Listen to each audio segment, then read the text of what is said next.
Hi, it's Rex Andrew, and welcome to the Rex Andrew Show. For those who've been here before, welcome back. Today I've got a story to tell you. It will maybe possibly bring some tears to your eyes, but it's the story that happened to me 17 years ago. But before we start that, I want to introduce you to one of our partners and sponsors. It's Wealth Management Group, and they are fantastic at helping people reach their financial goals. These are not guys who just sell products and financial vehicles. These are guys who really help you get a handle on your finances, your retirement programs, your plans, all that, and they'll help you meet your goals. So Wealth Management Group, their website is wealthmanagement.estate. So wealthmanagement.estate. For those who are joining us today on social media, please hit the subscribe button on the like buttons. We want to have you get alerted when we post a new story interview, and we've got some great interviews coming up here shortly in 2021.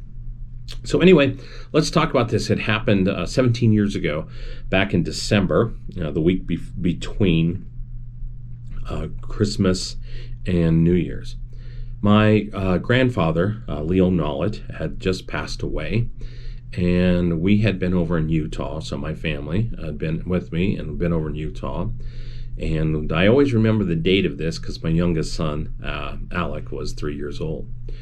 So we were heading back to Denver so we could get home, and we'd made the decision with lots of little kids that it would probably be best that just I go to my grandfather's funeral.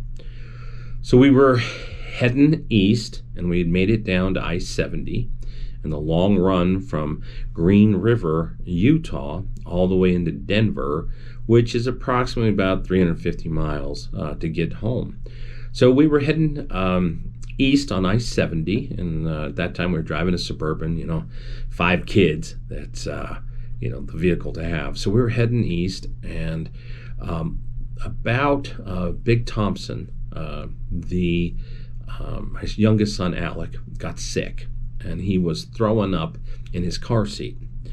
Well, I was in the passenger seat, and my wife Paula was driving, and there happened to be one of those pullouts. So it wasn't a rest area, it was just a pullout that we could stop and get him cleaned up. So we missed the entrance to the pullover. So I just said, pull over right here. I'll take care of this. So we pull over, and I go to the back seat and get Alec out of his car seat and change his jammies and get everything cleaned up. And I basically started to go. I went to the back of the vehicle, into the back Suburban, opened up the door, and was putting the car seat in the door. Well, what I forgot to mention is when we had pulled off the road onto the shoulder, that there was a car that was parked, and it was a Ford Escort, a white Ford Escort, that was sitting parked with the engine running, because I could hear the engine when I got out of the Suburban, and it was parked there, and there was a woman sitting inside. I didn't pay any difference to this. I was basically trying to get my son cleaned up, and so we could get back on the road, because I still had another 6 hours to go to get to my grandfather's funeral the next day. So as I was putting the car seat in the back of the Suburban, this woman had gotten out of this vehicle, and she had come over to the side of the pullout, and she said to me in a voice loud enough to be heard, "Excuse me, sir, do you have some razor blades or a sharp knife?" So it startled me, and so I looked up at her, and I could see that both of her hands had blood on them. So the inside of her wrists had been cut, and she had blood on them, and her right eye was swollen, black and blue, and she just looked completely disheveled. So I reached into the back Suburban and grabbed a towel, and I went up to see what was going on.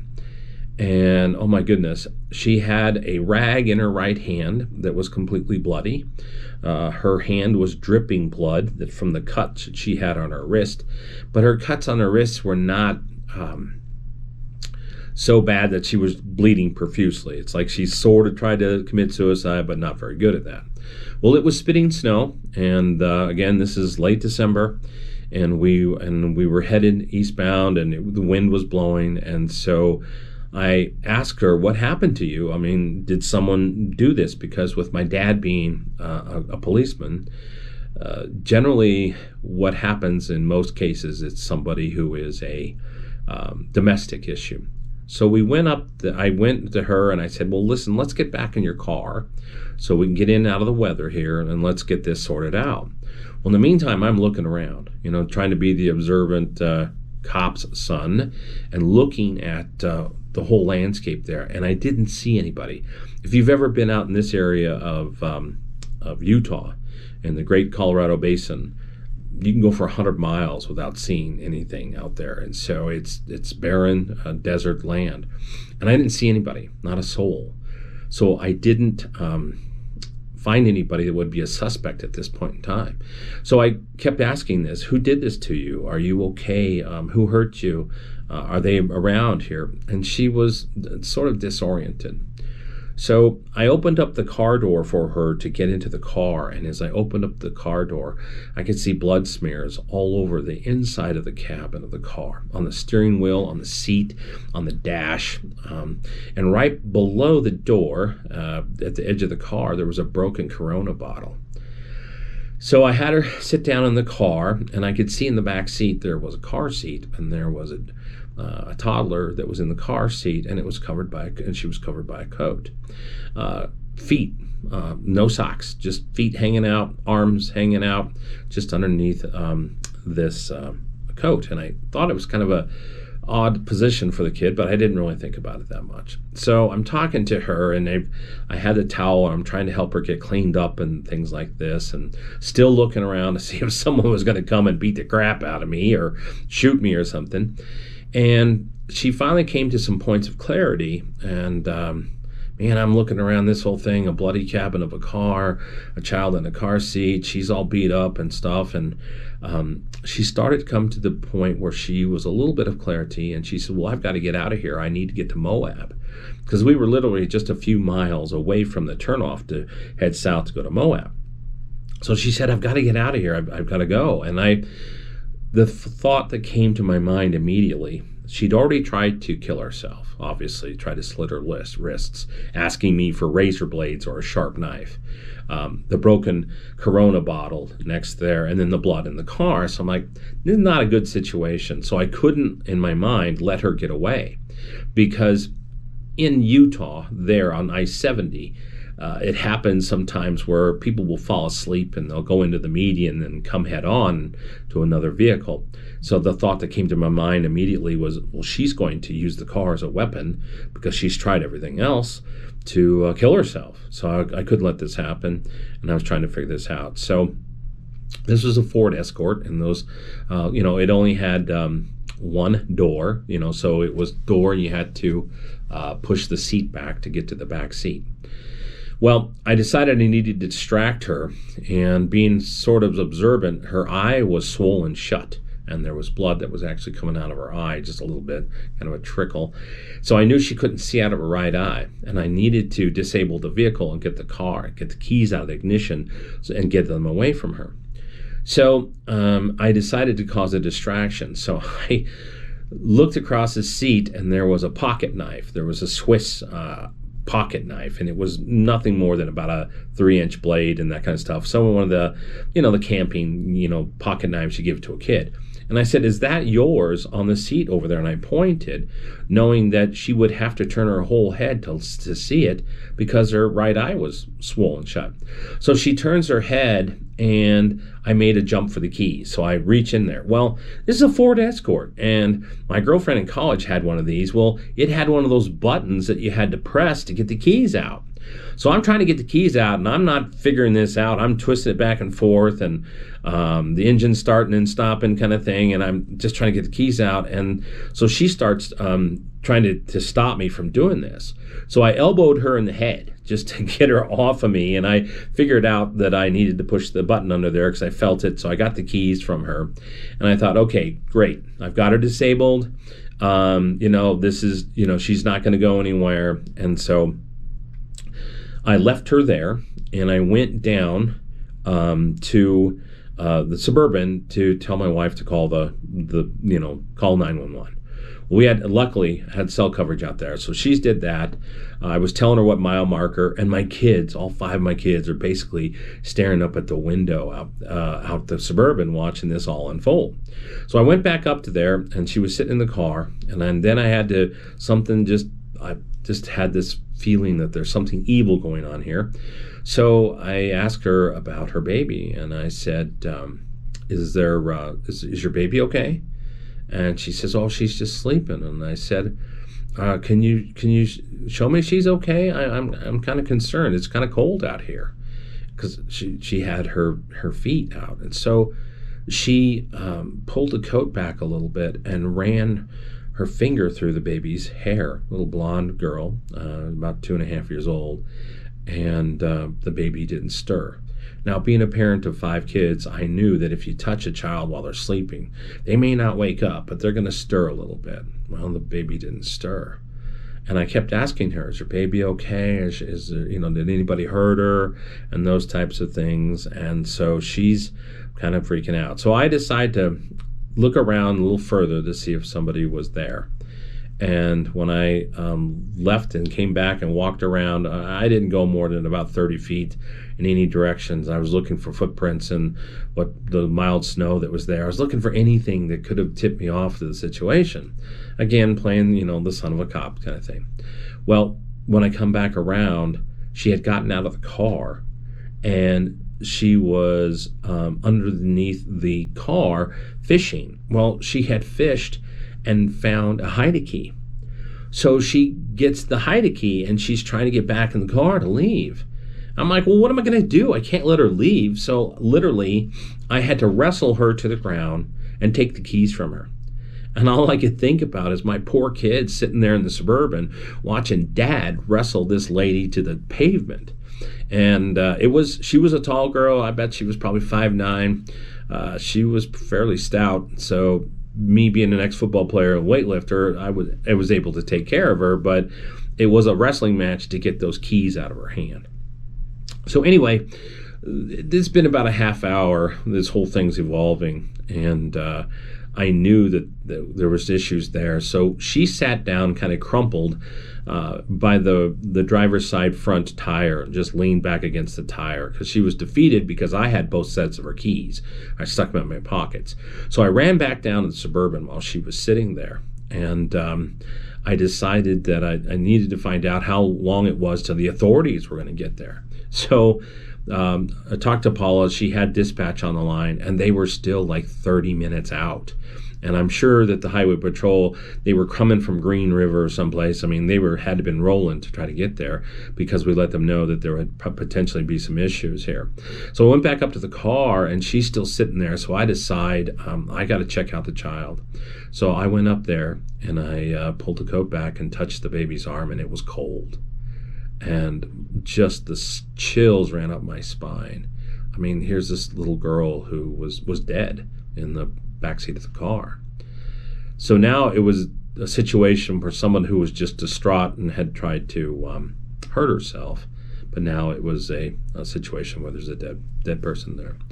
So I waited around, and I kept trying to talk to her, and she was really disoriented and those types of stuff. And then I looked back to the west. It'd been about a half hour trying to talk to her, and I was just walking back and forth trying to figure out. So I could see the flashing lights coming from the Highway Patrol and the sheriff.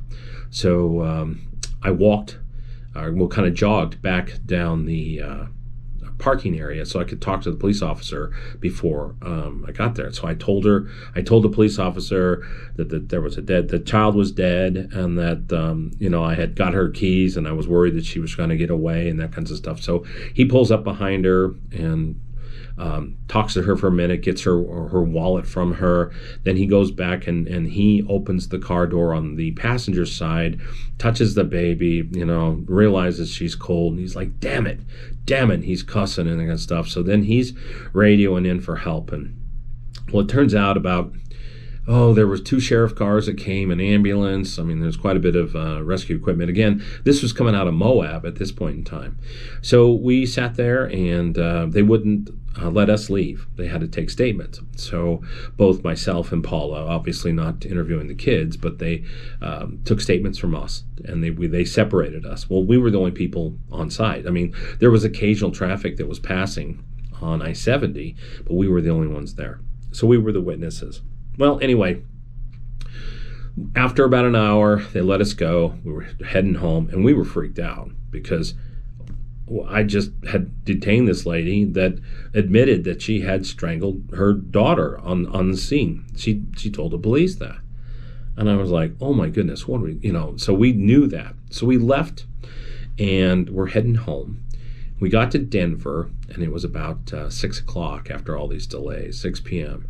So I literally ran into the house. I didn't even help unload the Suburban with all the luggage and whatnot. I ran in, took a shower, and grabbed a suit and refreshed my luggage, and got in the other car and the Honda and just drove on into Nebraska. So I get about 3 hours out into Nebraska, towards Nebraska on Highway 76, and my phone starts to ring, and it's numbers from New York City. And I'm like, what the heck is this? Well, lo and behold, I had 3 phone calls, and it was from all the major networks. It was NBC, ABC, and CBS. Good Morning America, CBS This Morning, those shows. And they were asking me questions about would I go on the air and talk about this. Because about a week prior, there was a lady down in Houston, Texas, who had strangled and drowned all of her kids in the bathtub and laid them out on the bed. So it was fresh in the media. It was absolutely fresh in the media. So they wanted my story. And I kept denying them because she was so strung out, and I didn't know if there's still somebody else involved. And I thought she was on meth. She was just so strung out. And my dad had told us that bad guys have friends. And so don't go public because friends can find you. So I just didn't want to involve, and it was mainly because I was worried that she was on meth. She might have been a meth dealer. So I didn't say anything. I just declined to talk to the media and that kind of stuff. Well, Good Morning America called me back and offered me $10,000 to go on Good Morning America and share the story. And I still couldn't do it. I mean, the $10,000 at that time was tempting. I mean, this was 17 years ago, so this was 2003. That would have been a nice little punch in the pocketbook, but I just couldn't take it. So I got to Nebraska the next morning, and the calls kept coming from New York trying to get me on the air. And what had happened is a reporter had been listening to the police radio band and had picked up the story that there was a death up there on the highway. It turned out to be a murder, because that kinds of stuff. Well, about a week or two goes by, we get the full story, and it turned out that this lady was 26 years old. She was psychotic and all kinds of different medical diagnoses, and she had just gotten meds back because she was having trouble getting medications. And she had just gotten on her meds and everything stabilized. And 3 days before this happened, they basically gave her daughter back, and social services had came and investigated the house and all that kind of stuff. Well, what had happened the night before this happened is she had a lapse in her mental health care, and she started hearing voices and was paranoid. And so she put the baby in the car, and they headed out, and she thought someone was going to try to kill her and kill the baby. So in an effort to fix the situation, she strangled her daughter. 2.5 years old, she strangled her daughter. Then she'd realized and came to some clarity that she needed help, and that what she had done, she didn't know where to go. She realized her daughter was dead, so she was trying to get down to Moab to see a family member that she trusted. So what a crazy story. There's things that you can't unsee in life. That's one of them. I will remember this until my dying days. It was not something that happens very often, that someone's involved in ending up catching a murderer. Well, a few months went by. Turns out she had stuck a pencil in her eye trying to kill herself. She had slit her wrists. She had drank, basically swallowed a whole bunch of pills. She was distraught, and they took her in. And after in jail and evaluations, they put her in mental hospital. So while waiting for trial, and about 3 days before we were scheduled to go back to Moab to go to the trial, they negotiated a settlement with her, and they put her in the Utah State Mental Hospital. She didn't go to prison. She was only there about 8 years, and she's out today. It was a sad story, and I'll never forget the feeling of touching that little girl and knowing that she was cold as ice and that she was gone, and that my little kids were just over my shoulder down the embankment on the side of the road. So anyway, there's a story for you. That crazy things happen in life, and tune in to next time for the next segment, next episode on the Rex Allen Show.